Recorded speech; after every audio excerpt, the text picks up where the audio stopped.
Chairman সাহেব, এই জাকিরে নিয়ে আমরা কম বই নেই এই মহল্লায়। তুই একটা বিচারর নামে প্রতিদিন আইতেই থাকে। আর চেয়ারম্যান সাহেব, কয়েকদিন ধরে আপনার বাড়ির আশেপাশ দিয়ে রাইতে ওরা আমরা ঘুরতে মরতে দেখছি। পরে কালকে রাইতে আমরা হাতে নাতে মাইয়া হুইদ ধরে দৌড়ছি। চেয়ারম্যান সাহেব, ওরা মহল্লার ভিতরে কি শুরু করলো?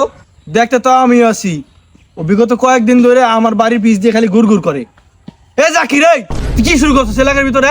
তোর কি মান সম্মান কিচ্ছু নাই? আর চেয়ারম্যান সাহেব, এই জাকিরের একটা সঠিক বিচার হওয়ার দরকার, মেয়ের ভবিষ্যৎ হবে কি? তুই ঠিকই কইছস, ওর সঠিক একটা বিচার হওয়ার দরকার। বিচার তো এবার একটা কঠিন করে করবি। চেয়ারম্যান সাহেব, আপনার সাথে দুইটা পার্সোনাল কথা আছে, তো শুনবেন? কি তুই আমার ঘুষের লোভ দেখাস?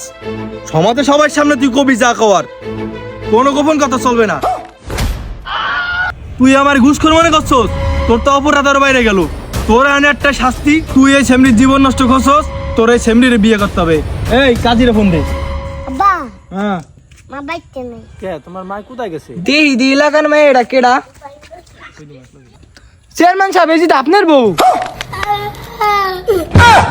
কে আছে চেয়ারম্যান সাহেব? বলছিলাম না আপনার সাথে কিছু পার্সোনাল কথা আছে, আইছিলেন?